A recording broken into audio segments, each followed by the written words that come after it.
Greg Clement here, and I have a super interesting guest today on the show, Galen Martin. And he's actually super interesting because he does a lot of different things, but one of his main jobs is he's part of the team here at Realeflow and Leadflow, and he's a cinematographer. He's a filmmaker, and he's typically the guy behind the scenes. But you've been working with us for how long now? April will be 8 years. So 8 years. So 8 years ago, you started working, and we hired you initially to basically run our video department. Right. And so all the video content that we would have to create, the training, the education, the how-to, how to use our software, how to make more money with less effort as a real estate investor.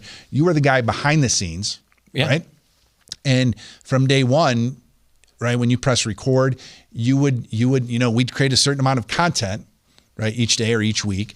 And then you'd go into the edit room and you'd re-listen to that content over and over and over. Over and over. I chop it up, and I'm starting to, just through almost osmosis, starting to take it all in. I'm realizing I'm getting an amazing education in how real estate works. Yeah.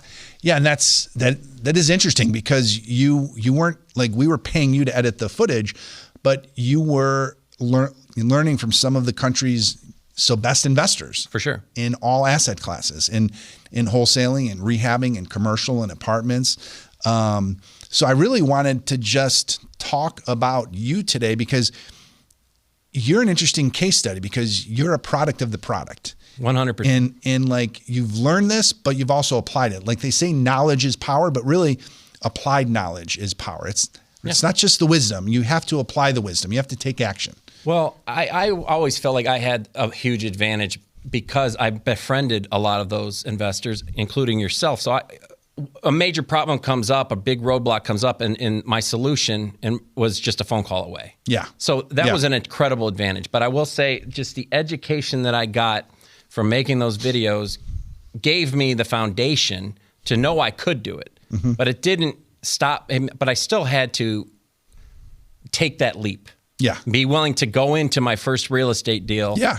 You had to start. That was the scariest thing. Get rid of the fear. And I think that overcoming that fear, was the number one hardest thing that I did. Yeah. And we're going to talk about that why in a second because you flipped some properties, but really in Northeast Ohio, which is where we live and work, our businesses, you've done a lot of Airbnbs. You focused on short-term rentals, and I think because of the cash flow. So I want to talk about one specific deal in a second. Okay. But let's start with who you are. So today we're going to go over the who, what, where, when, why, and how someone gets into real estate, builds a successful business, produces cash flow, achieves some level of financial freedom, and then how that impacts the rest of their life. So let's first start with sort of who you are. Well, like you said, I was a filmmaker, but I'm a musician. I like to think of myself as a person that is pretty artistic, as a creative. And I started out really going after acting, and then I moved into music, and acting and music kind of were juggling for me. Photography became interesting to me. So in your 20s? Or? Yeah, very much in my 20s, living in Austin, Texas, I basically lived like a millionaire already because I bartended, for a few days a week, then played shows or acted in plays or did short films for students. And it was like this great time in my life. Yeah. But I still came out of it with basically nothing to show for it. I went to acting school, I went to music school, but I didn't really finish what I started. I kind of just bounced around a lot, unfocused. But I moved home when I was about 28, met my wife, got married relatively quickly. She was from Poland and visiting the area. And so I begged her to marry me. I married up, guys. Greg likes to tell me that often. Yeah. How much did you have to beg? A lot. Yeah. There's a lot of letters that she still brings up. She brings out letters. Remember you said this? I don't know what you're talking about. But the thing is that was great about that was that I was cultivating a lot of different talents and not realizing it. Like I may have been a jack of all trades, but I actually did master a few things. And I was able to come home and start my own videography, photography, and DJ wedding focused business. And then we built that up to a very successful wedding business. We were doing a lot of weddings every year, but I wasn't satisfied. I felt completely miserable, to be honest with you. If I had to go shoot another wedding or run another thing or shoot another rap video or another local commercial, I was going to probably just jump off the end of the earth. I was so unhappy. And I told, she said, well, what would make you happy? My wife and I were talking one day, and she said, well, what would make you happy? And I said, I want to go to film school. So I found a film school. I went for 2 years. I did that. I shot everything. This is your 30s? This is Mid-30s? 38 years old. 38, okay. Got 2 kids at home, no money. Yeah. My wife is finishing school, so we were living on borrowed time, borrowed money. I had health issues, so I just came out of that thinking to myself, what can I do? What do I really want to do to help my family? Mm-hmm. And I thought, if I go to film school, maybe I can do that at the next level. And it was really difficult for me because I had a very close friend at that time. We played in a band together, and he was my business partner. He taught me a lot of what I know about filmmaking. And he unfortunately passed away because he was going through some of that kind of like, what am I going to do with my life? Your purpose. His purpose, right. Because he was the most talented guy I'd ever known, ever worked with. So at this point, you're asking yourself the question that many of us do, like, what is the meaning of life? Yeah. Absolutely. Right? Yeah. And you're caught in that circle a little bit. And so fast forward to starting to work here a little bit and just who you are today. Well, what basically, it's an interesting way that this took place because I went to film school. I shot anything I could get my hands on. And it was a conflict between me and my wife because I bought a lot of equipment on credit cards, would go out and shoot any student that wanted me to film something for them. I did to build my reel. Mm-hmm. And I was like, honey, you don't understand. I need to build my cinematic reel. I got weddings out I got, music video. I need this. This is important. This is what's going to lead to something. And it was friction. And it was like climbing that mountain, man. I knew if I just got halfway up, someone might notice me. So I get to the point where I filmed everything I get my hands on. And then I started applying for jobs because I made a choice. I got 2-year degree, but I could keep going and get my master's degree. I could do whatever. Sure. I had to make this choice. My kids, my family, my wife, I'm a husband, I'm a father. I got to provide. But I also want that fulfillment. So I took a job in Toledo at Jeep doing all of their video work. And it was the bump I needed to when I applied for Realeflow. Jason College, our marketing director currently, he noticed, what did he say about it? My reel. The most cinematic stuff, because you guys were particularly looking for someone, people can do talking head lighting. They can do this stuff. We didn't want to just record videos. We had been recording videos for the previous, 10 years. And so at this point, we were looking to tell stories. Yeah. And it's such a different approach. Right. And that's really what life is about, So as a company, it's like, we can ask ourselves that question. As an individual, you can ask yourself the question, what is the meaning of life? But what we were realizing, we were hitting our stride by answering the question, the meaning of life is that there's meaning in life, in living, in telling a story, in building a business, in sacrificing. Like, we've had deep conversations about how you feel as a man and you're trying to raise a son, right. You're trying to convert him from a boy into a man. And so just approaching life that way, I think your thinking has evolved the past 6 to 8 years for sure. Unquestionably. I mean, to take it back to what you were just saying, you guys wanted to tell stories about the meaning of life. That appealed to me in a way that I didn't want to act too excited, but that hit me. And it was like the message I needed to hear at that time. And I had another job opportunity that was, in a lot of ways, what people would think of as a little bit better. Health insurance maybe was a little better. I don't know, but the money was better. And I knew after meeting you, after talking to Greg, this was the moment. This was the moment. This was like one of those crossroads in my life, and I took it. Mm-hmm. And I was determined to prove myself. And I felt like I did, and we had some great content that we were able to create that I'm exceptionally proud of. But my life still seemed like it was a little bit out of balance because, like everybody went through with COVID, I had kids at home that were depressed and not we moved and not expressing themselves. Yeah, just like in every a other rut, kid, right? And a very dangerous time, in my opinion, because of the COVID, outbreak, and then you had your kids trying to learn from home, moving to a new school, feeling alone. The pressure that I felt to be there for them was enormous. But then, you try to stay focused. You try to control the things that you can control. But for a long time, didn't feel like I could. And then the one solace I had was, what could I do to to give them the financial stability I didn't have when I was growing up. And that was the pivot for me. And to be completely honest with you, I was scared to try to get into real estate because I felt like I have a good job. I don't want to take away from that, where I can't be 100% giving what I need to give there. I don't see this as a part-time opportunity. But it was the height of COVID, and so we were working remotely. So it became an opportunity where I could focus up, do my job. And then I came to you and I said, Greg, I think we should record me doing my first flip. I'm going to do a flip. Yeah, some of your deals. And so now we're transitioning into what are you doing today? So you're still our cinematographer, our video guy. You're helping us tell stories. You're helping us create content. That's your job, if you want to call it. Right. You're part of the team, but you're also an investor. And so talk about what you've built as a real estate investor, how you approach real estate. You've been behind the camera for so long, for a few years before you jumped into it. You were scared to get into it, but you saw that financial freedom, that building assets. Income is important. Money, I think people can mess this up. Like we have this vision of money solving all problems or making us happier. And typically it revolves around income. And so I think money as a survival tool, it's a tool for us to pay the bills, to pay for a place to live, to be able to, just operate independently as a family unit if you're married with kids in today's society.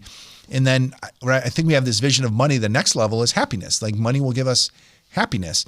And I remember having these conversations with you. You're just like, hey, like we couldn't necessarily pay you what you wanted to earn doing the role that you were doing.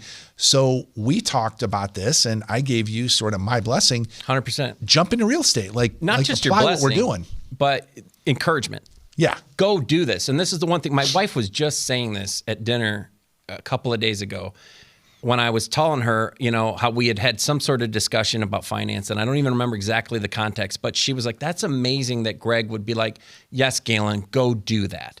You should do that. How can I help you do that? And she made the comment, you love to see people elevate. If there's people in your orbit and you can help them to elevate and become better versions of themselves, that's what you love to do. Even if that meant that Galen's not behind the camera anymore, you would be the first one to give me a kick in the butt and say, go do this. Right. And you did. And that changed our lives in a way that I can't even put in. So what does your business look like now? Well, so you've fallen into Airbnbs. So you're in Northeast Ohio. It was a journey though, because I've wholesaled a few small deals. Yep. But the first deal I And what did, size checks did you make wholesale? Like one was really low. It was like $3,000. One was $5,000, and the biggest one was 11. And that was so you found properties, and then you found rehabbers or other investors in Northeast Ohio who were interested in your properties because you didn't want to take on that rehab yourself. Yeah, I couldn't. So pure wholesale deal. So there's one I locked in it at $17,000. It needed a ton of work, and as I got into it, realizing that. But I don't feel comfortable ever rehabbing a home and holding a full-time job. And I also go out and I play music and stuff. So the first thing I shedded was anything I was doing on the side. Any side gigs were gone. Then I focused because now my side thing was real estate. And then can't get spread too thin. You can't. That's a kiss of death. And that's another thing that you always help keep that straight line for me. Don't get overwhelmed. Don't overwhelm yourself. Take your time. So one deal at a time was my philosophy. But if I had a few of those deals laying around, why not make a little money on them? Right. So I would refer them. So tell us about your first Airbnb because you had done some wholesales. You did a rehab. You bought a property in Cleveland by the hospital with the intent to flip it. Yeah. But you kept it as an Airbnb. So how did that unfold? Because I kept talking to other people that were saying that there was a short-term, medium-term rentals were much more profitable. And this was right by a hospital. So I was actually thinking maybe I could get a doctor or a nurse that would rent this place and make a few extra $100 a month. And so, as it just progressed, we just decided, let's give it a shot. So we furnished it. We knew going into this that it had the potential to be what another investor friend of mine calls a unicorn. It had a double lot. It was a fenced-in yard, and it had a huge garage that had already been partially converted into an apartment mother-in-law suite. So I thought in my mind, maybe this could be a house hack kind of situation. If we finished that garage and we could rent that out to nurses and that out to doctors, then there was the potential for that to cover our mortgage and our bills. And, eventually that Airbnb can be almost running at 80% profit because there's going to be towels and, linens and costs of, snacks and things. But for the most part, what if I could get that paid for? And that's exactly what we've done. We've been operating like that for almost 2 years. So you're focused on cash flow and appreciation. You're getting both in this property. But how much exactly? What is it costing you, and how much are you making? Well, the mortgage for the home itself is right around $900. Our utilities, on average, it varies, but I'd say it's about $400. So that house costs us about $1,400 a month. We're getting $1,460 from a male nurse, a travel nurse, who's been in there for now almost a year. In the garage. In the garage, yeah. Which is, again, like it's a house. That garage is literally paying for everything, building equity for us. And then anytime I get guests that come in there, we're keeping that cash flow. And that's about $3,000. If you average it about the year, we make about $3,000 because the slower months in the winter take away from it. But it has just been absolutely huge. That house itself paid for us the down payment that we put on the house in Sandusky. We bought another home in Sandusky as an Airbnb. And then it was carrying that place while we were doing rehabs with no problems. And we weren't taking any money out of our personal accounts. This was the business sustaining itself already with just the one house. Right. So that's not really a passive income business. I would call the Airbnb business model, that approach to real estate investing, that's more an active income business. It's almost like you're wholesaling or you're flipping, because there's just the business element of you have to rent the property out every couple days or week. You've got to get it cleaned. You've got people moving in and out of or renting that house throughout the month. You could have 2, 3, 4 people in that house. So it's incredible that you're generating $3,000 a month. But I want to make sure that people understand the Airbnb business model is not truly a passive income business model. It's the cash flow is there, the appreciation is there. But if you want to set it up truly as a cash flow business, and I think you're getting to this point now because you're evolving from actively managing everything you're doing. Yeah. To, you said you were excited just last week. You told me that your wife is who has a job that you've described as just soul sucking for her. Yeah. She's ready to jump into your real estate investing business. And from your perspective, now she's going to move from her career to running your real estate investing business. She'll handle the day-to-day operations of the real estate investing company, which will make it mentally more passive for you. But I think talk about that transition. How'd you make that decision? To go back a little bit, it's important to people that are watching this that they understand what you just said is absolutely 100% fact. This is not passive. It is a business that you have to run on a day-to-day basis. Now you can systemize it. So you build up your network, and that's a super important component that helps to ease the tension for sure. But you're always going to have those moments where someone's calling you. How many times have you walked in a room and I'm like, oh, no, you have to clean it today. I'm still running the business, but it can become super passive, especially if you use the right software to do that. Now, my wife and I have been talking for a long time about what is our ultimate goal. And we thought this was a 10-year plan. I mean, we thought it was going to take years, but now we are 3 years into doing real estate, and she is able to now leave her $80,000 a year job it's in the medical field. She's not in love with it. Like you said, she tells me all the time, it's soul sucking. It's taking the life out of her. It's very, very challenging. And she's now getting her real estate license, and she's going to also run the day-to-day of our different Airbnbs. And that is going to free, me up mentally, but also I think it's going to be more fulfilling for her. She manages a huge team now. This is nothing for her. She's got a marketing and management degree, a master's degree. So this is nothing that she can't pivot into comfortably. But it's a huge deal for us to look at the numbers on a piece of paper and go, wait a second. If we now stop rolling everything we're making in these properties back into the next deal, we absolutely can live off of the money that we're generating from these properties. It's replacing your income plus about 20 grand. So why not do that now? And then we'll figure out how to grow the business maybe a little bit slower, but her happiness has been completed, right?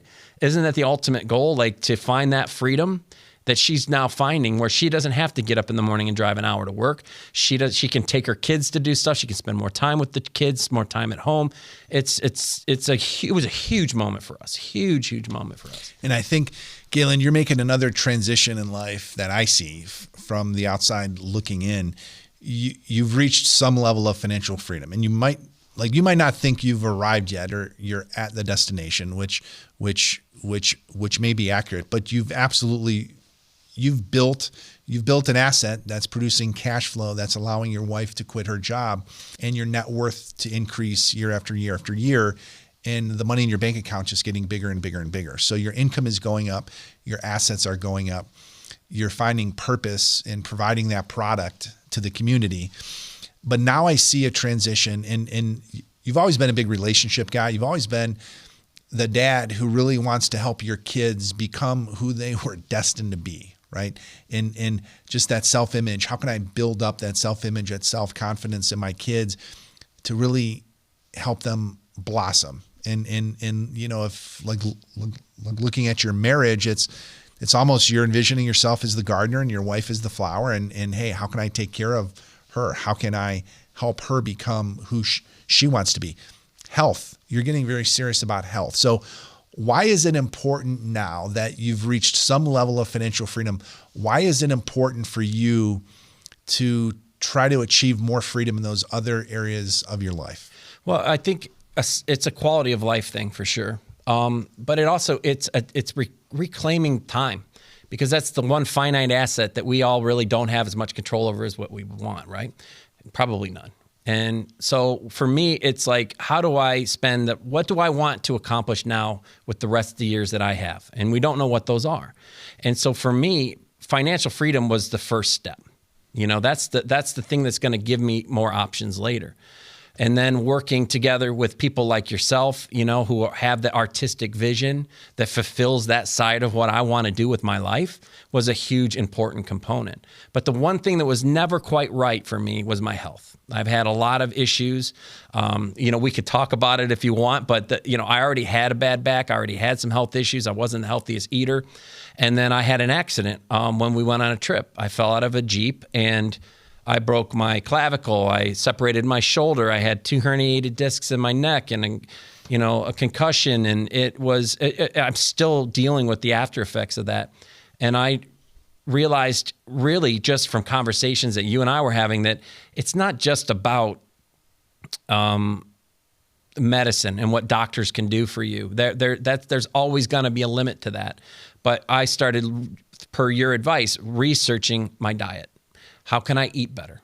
What can I do to give my body the nutrients it needs to maybe heal itself? And that's been a big component of what I'm trying to focus on now over the next few months. How do I get healthier, and how do I do it the right way? And is there a way to reduce inflammation in my body, through diet? I don't know. I'm learning, but you said there was, and I've done research and we've been looking into it together, and it's absolutely true. And I'm feeling, I did a 3-day juice fast per your advice, and I have never felt better. Honestly, yeah. The inflammation in my body after just quitting red meat, quitting dairy, quitting gluten and sugar, and doing that for 12 days, and I feel better than I felt in 10 years. Yeah. I think we can. So a lot of biohackers, people who are crazy about their health, supplements are very, very important. And so what I found is that a supplement stack, whatever supplements you take, they're important. They're probably going to help you. However, when you take supplements, you get maybe a false belief that they're really solving the problem, and maybe you can cheat a little bit on your diet or your exercise. Yeah. And I think the foundational aspect of living a healthy life is sleep, diet, and exercise. And if we look at health from physical health, we realize that physical health, if we asked 100 people if they want to be healthier, they're going to say, their vision is going to be, I want to lose some weight. I want to get in better shape. I want to have more energy, like physically, their physical appearance.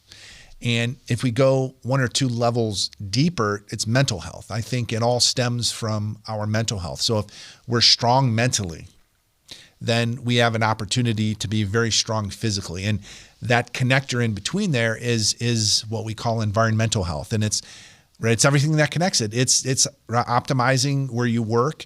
Is where you work inspiring? Like so many people go to work every day and it's soul sucking and they hate it. They can't control maybe the entire environment that they work in, but they can control their desk. They can optimize that environment to be a little bit inspired. And for sure, we can do it with our house. You might not be able to build your dream house today, but you can take one room in your house and you can absolutely make that your dream room. And you can, a lot of times it's got nothing to do with really the components that goes in the room being expensive or you needing enough money to do it. It's just some ingenuity and creativity and in designing a space that is inspiring, that's motivated, that gives you energy. So I think when we look at health holistically, it's that mental health at the core. It's our environment being the connector between our mental and then our physical. And I think if we're trying to improve our physical health, our sleep, our diet, our exercise, and it's like you don't even have to get too crazy with exercise. There's some people who want to enter a bodybuilding competition or bikini competition. And that's great. Like weightlifting and advanced training regimens is going to help you do that. But like the walking project that we're developing, just walking from 1 to 3 miles a day, setting a minimum acceptable day. Like I'm going to walk at least 1 mile every day, not according to your watch, because your watch will tell you that you've walked 2, 3, 4 miles each day. We're talking about, after lunch, like being explicit, purposeful in getting outside of your home or office and walking that extra 1 to 3 miles a day. The amount of calories you burn and your metabolism just becomes more optimized. I mean, I think if we look at the human body, it's designed to be an efficient fat burning machine. When we feed it the wrong things, it's like an engine, right? If your body's an engine and you're putting not gasoline in that engine, not pure gasoline, you're adding in a whole bunch of extra stuff, it's not going to run as efficiently. So then we get frustrated with why we're not losing weight faster. Your body will sort of normalize it so itself as soon as a 3-day juice fast. If we could look inside your body, I would bet you got healthier after the 3-day juice fast. I know for a fact I did because I got blood work done before it. And when I went to the doctor, I was thinking my triglycerides and my, cholesterol were going to be off the charts, and they were high, but they were not as high as they had been in the past where I was told I needed medication. I expected them to be so high that they were over, but they just suggested a diet. Yeah, so, and it's cool. We're doing a 6-week health sprint within all of our companies right now where we're using an in-body machine. It's called to measure everything. It measures your height, weight, it measures your body fat, your water weight, your muscle mass, body fat as a percentage. So I think it sends this electrical current throughout your body. It can actually measure how much fat is on each arm, how much fat is on each leg. So we're using a company in Strongsville, Ohio, Recharge, who has all this incredible equipment in very affordable prices. But I think it's very important to look at where you're at, because if you have a vision of where you want to go, it's good to see that gap. It's so it's good to have that target range you're shooting for, and yeah, super exciting. So we'll actually probably put another video together to talk about this health sprint. And we've talked about that, and we are going to do that. I'm going to film the whole process, but yeah, I feel like it's the components. You want to get the financial freedom. You want to match up your mental and physical health, and that's what I'm currently more focused on, to be honest with you, than anything else right now. But as I grow, as a person, and you set goals for yourself, it's very interesting to see how those things are so in tune with each other. Yeah. I don't think that we should compartmentalize our financial freedom, our relationships, our physical health. I mean, most people think they can only focus on one of those at a time. But I think the happiest people that I know, the healthiest people that I know, the most successful people that I know, they've got that balance. They've got that holistic viewpoint of their life. It's not just how much money's in the bank account. It's not just how healthy they are physically or how great their marriage is. It's that balance of everything. I mean, that's what we call life. I mean, it's living a beautiful life. It's waking up in the morning and being able to find the beauty in everything around you. That's the key to all this. And that's when you you truly realize that the meaning of life is, man, that there's meaning in life, in living. So I appreciate the opportunity to talk today, but I'm interested to know, I got a question for you. What advice would you give to somebody that's just starting out, that didn't have the advantages I had? Yeah. So how do you move into the free life? How do you start living freer in everything that you do? Have this level of financial freedom that's right for you, have great health, incredible relationships. How do you have this balance? Because I think that's going to be the key to more happiness, more peace, more joy in your life. And I think if we back up, most people would set a financial goal. They would set a health goal. They would set relationship goals. And goal setting in the traditional sense, there's been dozens of books written about why goal setting is so important. Like the servo mechanism that's in the brain is actually wired to be pointed towards a target and sort of move towards that target.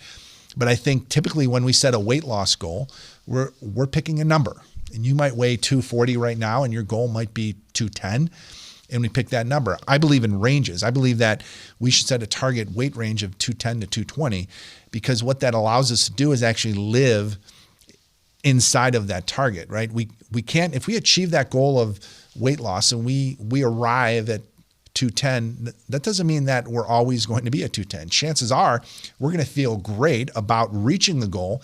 And then in a week, we're probably 216 because we've cheated a little bit because we hit our goal. So mentally, I think we got to go one level deeper. We have to figure out what we value, like having a personal value system, understanding what gives us joy, what are we interested in, what are we committed to, what are we crazy about, and then why. Like there are certain things that you're interested in. Other people, you seem to be very, very interested in health right now.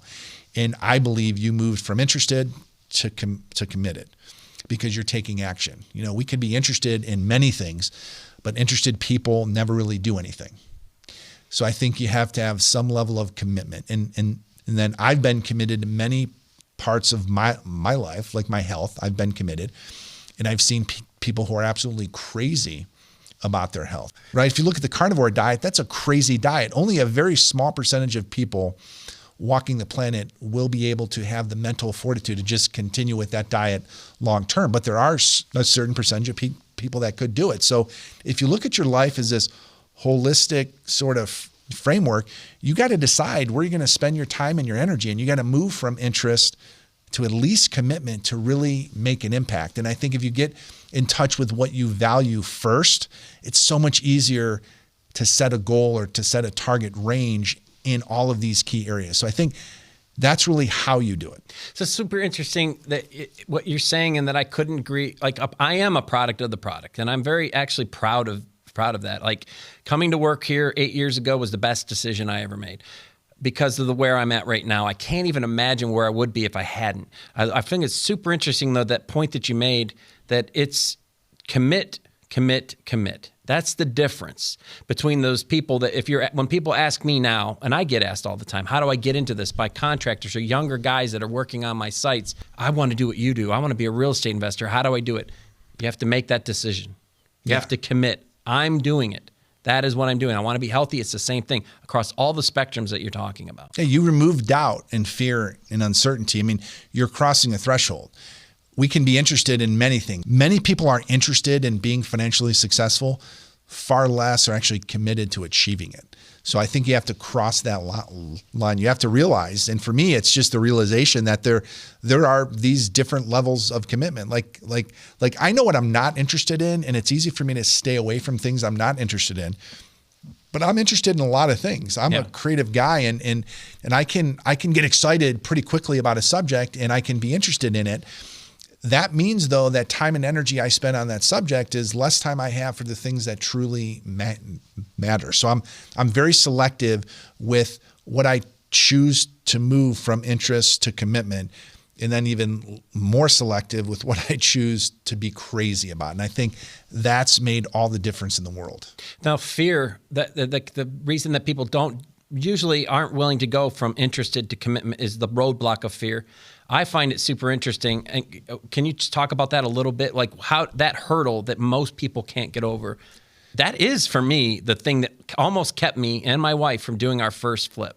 100% was the fear. Fear is super important. I think it's the realization that we'll always have it in our life. It's not ever gone. That concept of no fear, it's not valid. It's not real. We're always, especially if you're doing things in life, if you're attacking life, if you're living offensively, fear will always be there. So use it as energy instead of a wall, like ride it and just realize that on the opposite side of fear is freedom. I mean, that's where freedom lives. So have the courage to make that jump from being interested in something to being committed. And I'm the proof that that's true. I just absolutely am. And I think that another flip side of that, what you're saying about fear is interesting, but also a person, if you educate yourself, that can diminish the fear because you're packing parachutes and you're giving yourself options and lots of ways to potentially get out of a deal. If it did go one way, you've got the other options. I think always ways to use fear. So I look at it as walking down the path, and you simply realize that if I take action here, here's what's likely to happen.